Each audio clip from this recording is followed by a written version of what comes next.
Right, hey guys, it's Weston here. So today I'm going to be reviewing the BlitzWolf F1 Bluetooth speaker. So I'd just like to say a huge thank you to BlitzWolf for sending this out to review. But as always, that doesn't affect my review, but let's just jump straight into it now. Right guys, so let's start off this review by talking about what you get included with the speaker. So with the speaker you do get an included charging cable, a 3.5mm to 3.5mm cable, a wrist strap and your instruction manual. So let's cover off a couple of specifications now. So this is rocking a dual 18 core 45mm driver setup at the front and a passive radiator around the back. It has an 1800 mAh battery in it. It's got Bluetooth version 4.0. It weighs in at 270 gram, so it's not exactly what I'd call light, but it's not too heavy either. It measures in at 162mm long by 28.6mm deep by 62.6mm high, and it also comes in 3 different colours, so you can get a black and red version like I have here, you can get a grey version and an all black one as well. So let's take a tour around the device. So you can see up front we've got a very nice clean and minimal look. So you can see we've got some really cool diamond shaped patterns in it, and these are actually set out in an X shape, which I think looks really cool. You've also got a BlitzWolf logo right in the centre.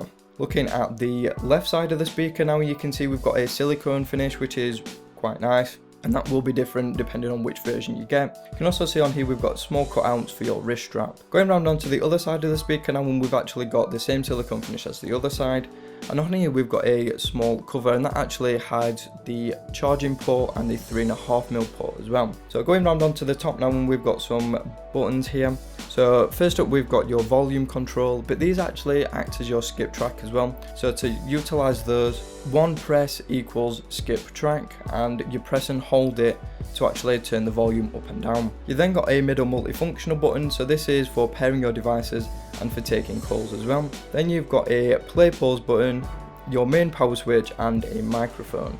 Going round onto the back of the speaker, and we've got some really nice pattern again for the rear base radiator. So the speaker is very solidly made. It's an all aluminium body, and like I said, it just feels really nice and premium. It does have a couple of silicone touches on the buttons and on the side of the speakers, but overall the build is very nice and impressive. So now we get onto some of the features and battery life. So pairing this device is very straightforward and simple. It's just like pairing every other Bluetooth device. So you do get a blue flashing light when it is in pairing mode, and that is the middle button that will flash up, and then you get a solid blue light when it's paired, but after around 30 seconds that will disappear and turn off, which I think is really nice as it's not a distraction. So when the device needs charging, you do get a flashing red light, and that will be the power button that flashes red, just to let you know when it needs charging. So charge time takes around 3.5 hours via the Anchor power port 5, what I use, but that will vary depending on your output and what country you live in. You also get a solid red light when it is charging and no light when it's complete, so that'll just let you know that it has finished its charging cycle. So with the 1800 mAh battery, I was expecting really good battery life, but I was actually a little bit disappointed. So quoted time was between 10 to 12 hours. I actually only got 9 hours 45 minutes at 60% volume, and that was by Bluetooth on my OnePlus X. So for battery life, I'm not that impressed, but that may vary depending on what connection you use and what device you're connecting it to. So now we get on to the main event, and that is the sound quality, and I'm actually genuinely impressed at how good this sounds for the money, and also the form factor of the speaker as well. So we'll break the sound down a little bit for you now. So the bass is surprisingly deep considering its size. It's got a nice amount of punch. It is lacking a little bit of detail, but then again, speakers like this aren't really the most detailed and refined in the bass department anyway. The only issue is the bass is a little bit overpowered sometimes by the strong mid-range and vocal. So speaking of the mid-range, it's actually very nice and clear. It's very forward and quite impactful.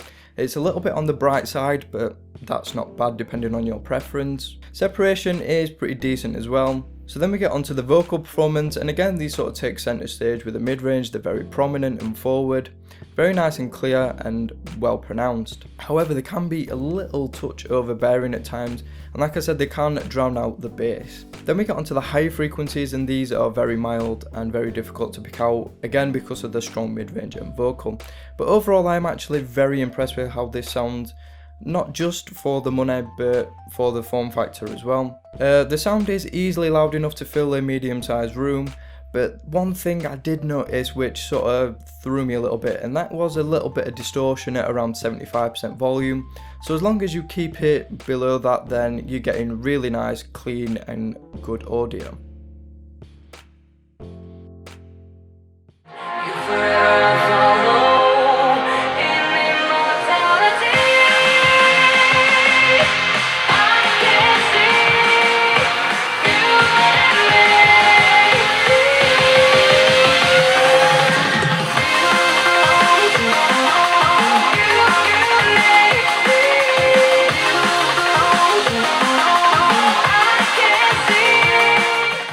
Right guys, so that just about wraps it up for this review. So what do I think of the BlitzWolf F1? Well, I actually really like it. So I like the build quality. I think the aluminium construction is fantastic. It's really solid and well put together. I like the really clean and minimal design.